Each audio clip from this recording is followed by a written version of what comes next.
Meus irmãos, nossa palavra nesta manhã, ela vem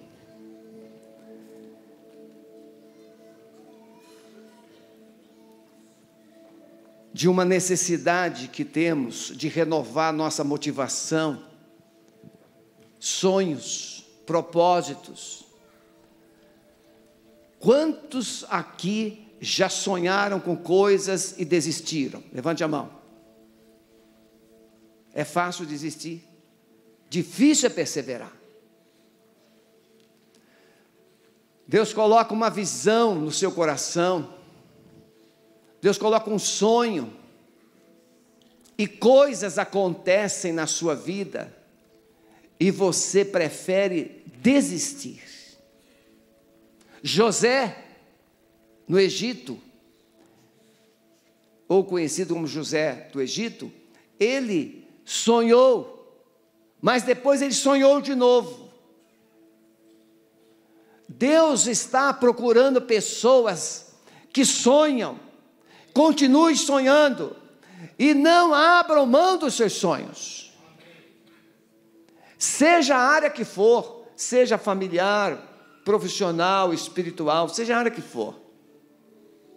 O apóstolo Paulo, em 1 Coríntios 15, verso 58, ele diz: portanto, meus amados irmãos, sede firmes e constantes, sempre abundantes na obra do Senhor, sabendo que o vosso trabalho não é vão no Senhor.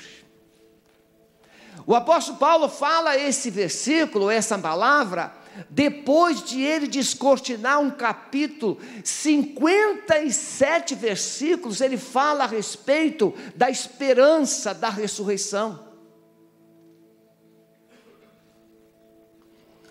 O irmão que foi abençoado, ele teve um AVC há 5 anos atrás, agora ele já está andando aqui, e nós oramos por ele, fui abraçá-lo e disse: pastor, o senhor está muito bonito e cheiroso. Eu disse: mas eu não prego que o homem tem que ser bonito e cheiroso? Você já percebeu se o seu irmão está cheiroso? Não precisa cheirar, não precisa. Mas sonhar e sonhador é coisa que cheira bem. Gente que sonha é gente que cheira bem. Gente derrotada, pessimista, é gente que não cheira bem. É gente que traz, gente que sonha, é gente que traz alegria para o ambiente. Chegou o sonhador. Ele sempre tem uma coisa para falar, uma coisa nova para contar. E quem não sonha, é a mesma coisa.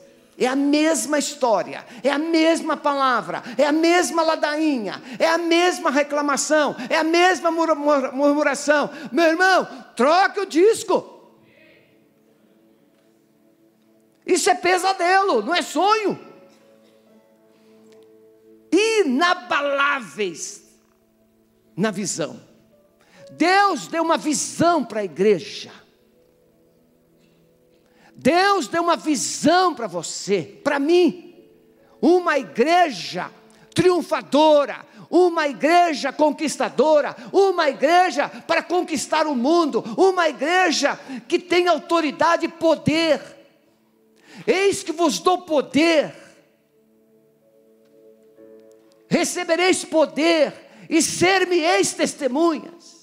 Deus sonhou com uma igreja de testemunhas, gente que fala a verdade, gente que vive o evangelho, gente que transmite o poder e a graça de Deus.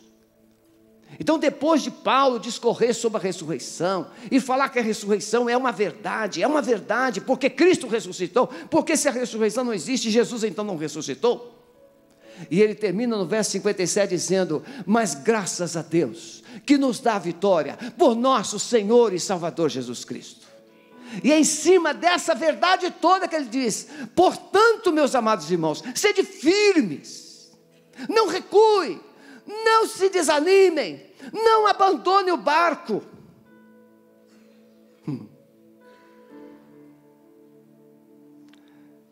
Não abra mão da sua visão. Não negocie com o diabo. E o diabo não vem de chifre. Ele vem muitas vezes com cabelo de brilhantina.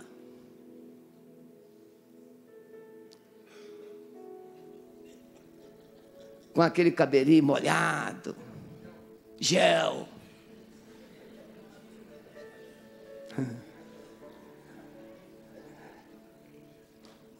As mulheres cremildas. Vem assim, não vem com cara feia, não. O diabo não vem com cara feia. Ele vem com a melhor imagem possível. Ele vem com papo altíssimo. Ele vem com propostas mirabolantes. Você quer ser feliz? É assim, moça? É assim que ele fala? Você quer ser feliz?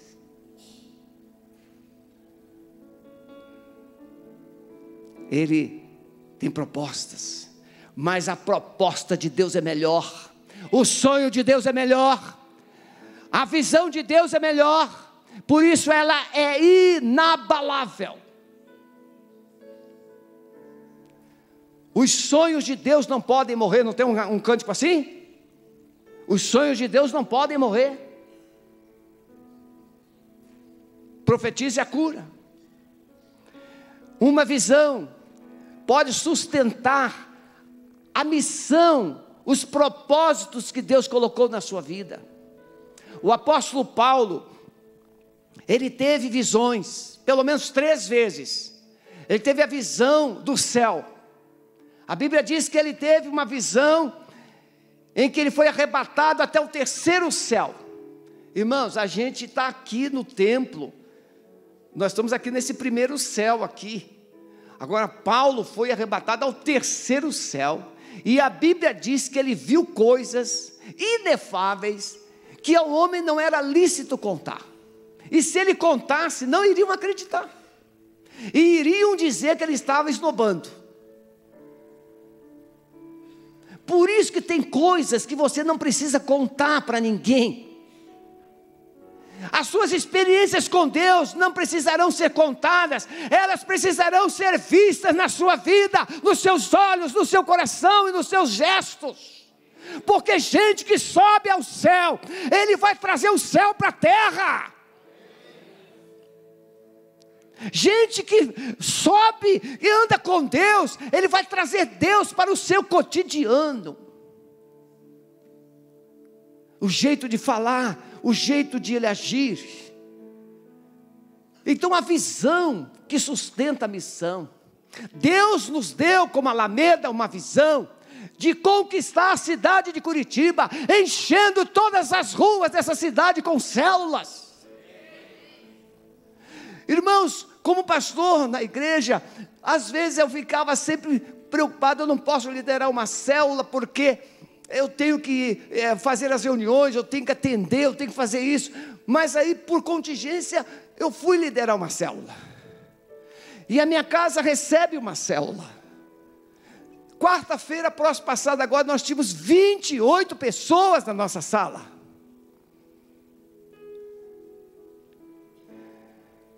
E depois que eles saem, dá muito trabalho.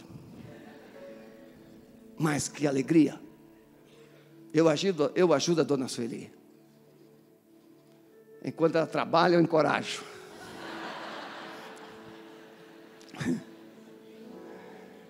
Eu sabia que vocês iriam rir, mas vocês sabem que eu não faço isso, eu ajudo.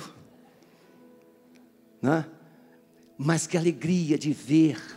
E boa parte, quem aqui é da minha célula? Levante a mão. Olha aí. A minha célula frequenta a igreja. E a sua? A sua célula frequenta os cultos? Porque não basta ter célula, a célula precisa também vir aqui. É um desafio. E agora eu convidei o André. Não é André não? Quarta-feira lá. Viu, André? Mais um casal. Aliás, mais 4, porque são 4 da família. A minha célula vai multiplicar esse final de mês ou início de julho agora. Porque Deus nos deu uma visão. E quando a visão é de Deus, ela precisa ser sustentada na missão. Vamos em frente, vamos em frente, vamos em frente.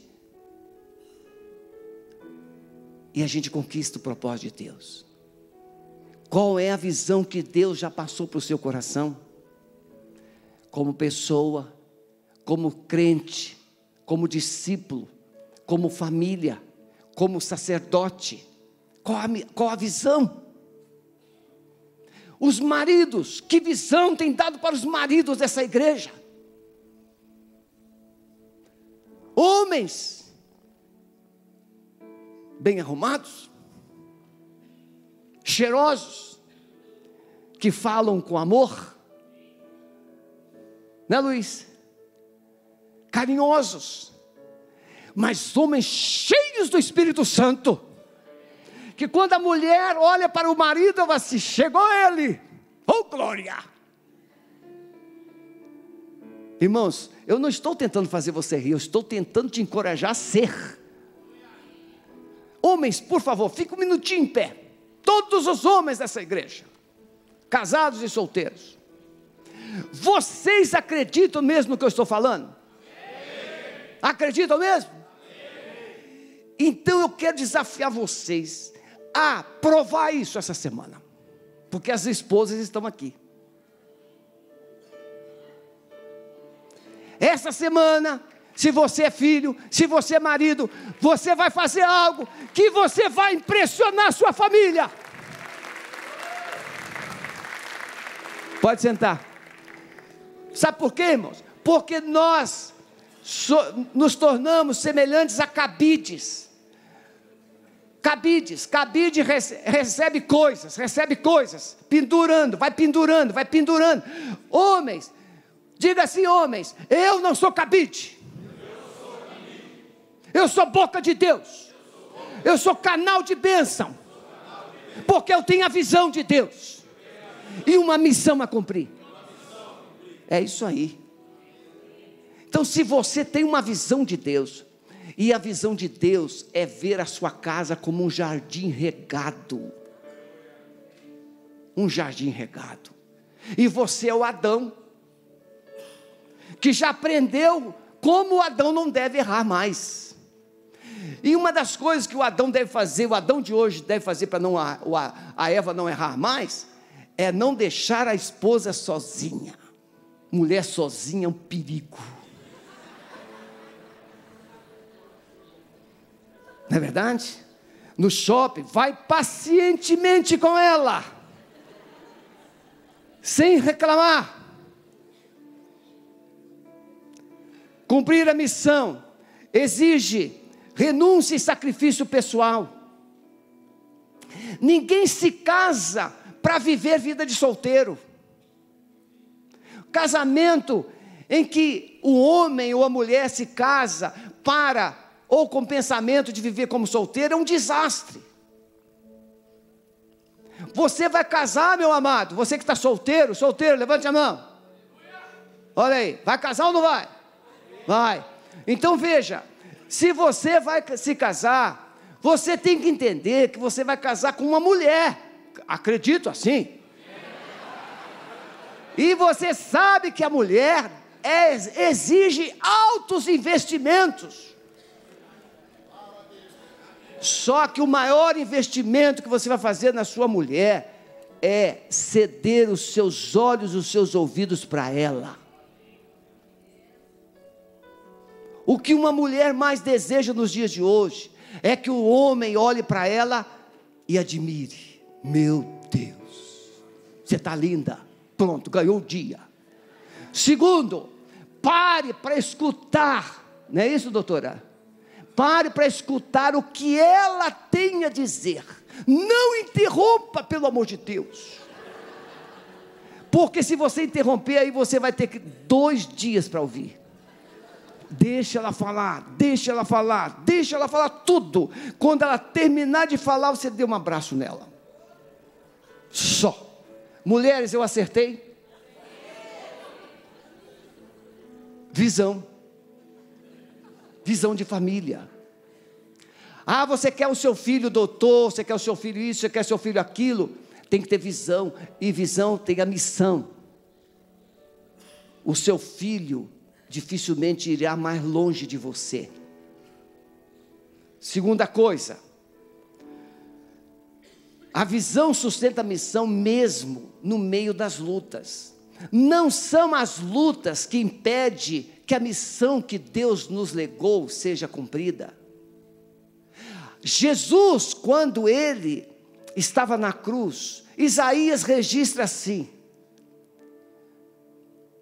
ele verá o fruto da sua alma e ficará satisfeito. Olha que visão. Fruto da alma, fruto do sacrifício. O escritor aos Hebreus diz assim: pelo gozo que lhe estava proposto, suportou. A gente suporta muita coisa, porque temos algo maior, temos algo melhor. A vida cristã, para muitos, é um sacrifício, é uma renúncia interminável. Não é verdade. A vida cristã é glória, é alegria, é exaltação. A vida cristã é realização. Tem gente que pensa que ser crente é ser um bobão. Com todo respeito, o bobão está do outro lado. Porque ser cristão não é ser bobão. Ser cristão é ser inteligente. Por que a leitura da Bíblia é tão perseguida? Por que a Bíblia é tão proibida? Por que a Bíblia é tão perseguida nos países e pelas autoridades governamentais? Por que não pode ler a Bíblia na escola? Por que não pode ler a Bíblia nas repartições? Por que não pode? Porque as autoridades têm medo da Bíblia. Porque a Bíblia torna o homem inteligente. A Bíblia não emburrece, o pecado emburrece. Leia Provérbios. A mulher vem, seduz, e o cara vai, mas Salomão escreve assim: ela vai te atravessar o coração com a flecha. O pecado emburrece. Então a visão, ela precisa ser mantida na missão, mesmo você enfrentando lutas. Um estudo com 300 personalidades de grande sucesso vai descaracterizar, vai quebrar paradigmas, dizendo que pessoa, é porque, pastor, eu sou imperfeito, eu tenho problemas, eu tenho limitações. Então preste atenção. Um estudo com 300 personalidades de grande sucesso, como Franklin Roosevelt, Helen Keller, Winston Churchill, Albert Einstein, Mahatma Gandhi, Albert Einstein, revelou que 1/4 desses homens tinham deficiências. 1/4. Como cegueira, surdez ou alguma deficiência física. 3/4 deles haviam nascido na pobreza, vindo de lares disfuncionais. Demóstenes, o maior orador do tempo antigo, gaguejava, era gago. E você sabe como é que ele venceu a gagueira? Falando. Ele ficou na frente do mar, falando, até que ele se convenceu que a gagueira já era. E se tornou um dos maiores oradores de todos os tempos. A primeira vez que ele tentou fazer um discurso, ele foi tão ridicularizado que ele deixou a tribuna, correndo. Júlio César era epilético, Beethoven e Thomas Edison eram surdos, Charles Dickens e Handel eram aleijados, Homero era cego, Platão, corcunda. Todos eles foram homens que marcaram a história. E você é o quê? Um desanimado? Então se anime. É um limitado? Surpreenda. Porque se você me conhecesse há 40 anos atrás, você nunca diria que eu chegaria até aqui. Mas Deus surpreende a gente. porque é Ele que faz. Ele só precisa de um instrumento. Ele só precisa de pessoas que decidiram crer nele. Nossas fraquezas nas mãos de Deus são transformadas em combustível para nos levar à missão e à visão que Ele planejou para nós. Paulo diz, Deus falou para Paulo: meu poder se aperfeiçoa na fraqueza. A fraqueza. A palavra de Deus diz assim: de forma semelhante o apóstolo Paulo tinha uma deficiência. Não há uma razão explícita para a gente explicar qual era. Alguns dizem que era problema de irritação nos olhos, mas a Bíblia diz que era um espinho de Satanás. Algo que define como mensageiro. Você já viu? Quando é que você diz assim, essa pessoa foi o diabo que mandou? Quando você diz que o diabo mandou alguém, é uma pessoa boa? É uma pessoa que fez alguma coisa boa? É alguém que te irritou, é alguém que te machucou, é alguém que te traiu, é alguém que te decepcionou, alguém que inventou tantos problemas. Aí você fala, foi o diabo que mandou uma pessoa lá. Pois é, o mensageiro de Satanás perturbava Paulo 24 horas por dia. Mas olha onde Paulo chegou. Porque ele não desistiu. Ele vai terminar dizendo: eu combati o bom combate, eu acabei a carreira, eu guardei a fé. Em Corinto, Paulo tem uma visão. Ele começou a pregar em Corinto, ele começou a ser resistido, rejeitado, perseguido, mas Deus fala com ele: não temas, fale, não te cales, porque eu sou contigo, ninguém lançará mão de ti para te fazer mal, porque eu tenho muita gente nessa cidade. Você pode estar na sua célula, você pode estar testemunhando o seu trabalho, você pode estar realizando a obra que Deus te mandou fazer, e aí começam a levantar pessoas contra você, mas Deus dirá para você nessa hora: não se intimide, não desista, não cale, continue, porque eu sou com você.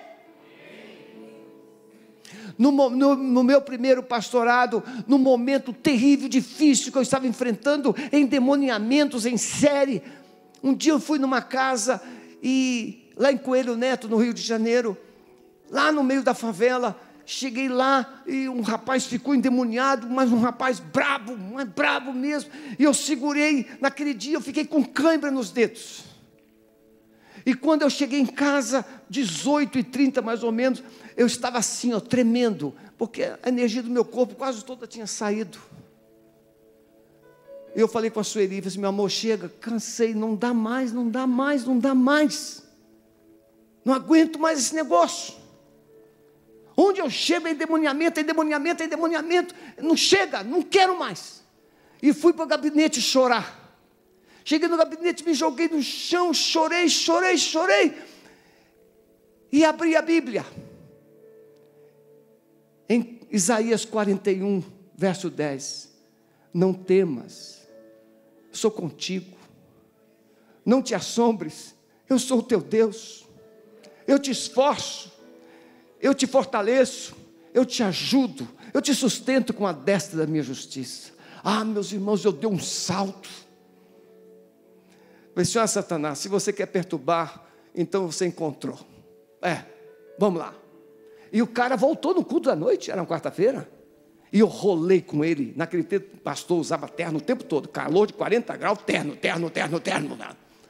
E eu rolei com ele de terno, mas nunca eu fiquei no chão. Deus sempre levantava os dois, o diabo é que ficava caído. Você precisa entender, Deus te deu uma visão, Deus te deu uma missão, e você não pode recuar, porque Deus não tem prazer em quem anda para trás. Se alguém recuar, a minha alma não tem prazer nele. Está lá em Hebreus. E por último, meus irmãos,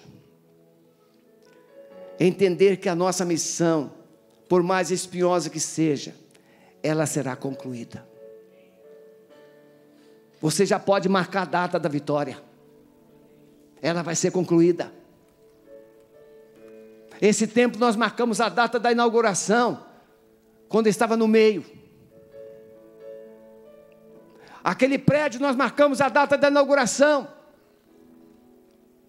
Você pode marcar a data da sua vitória, porque o nosso Deus é maior do que todos os obstáculos da nossa vida.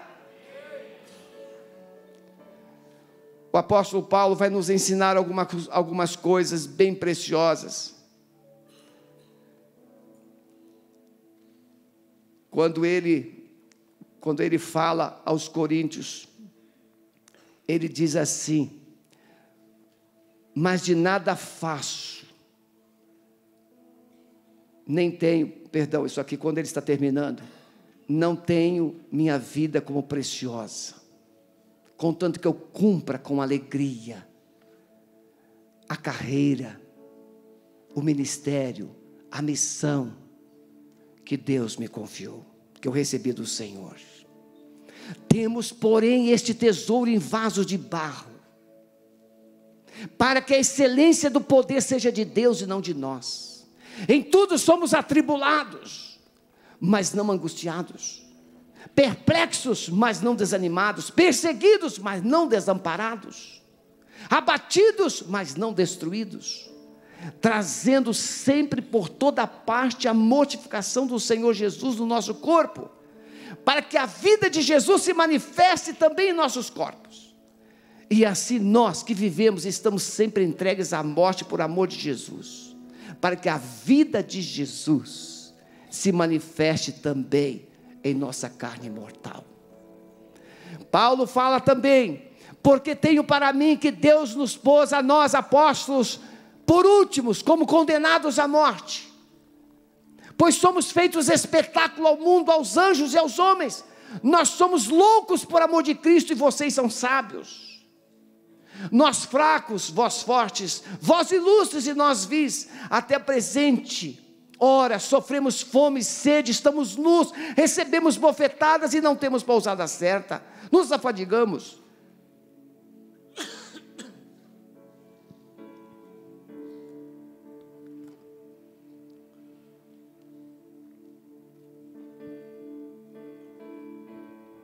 Nos afadigamos, trabalhando com as nossas próprias mãos.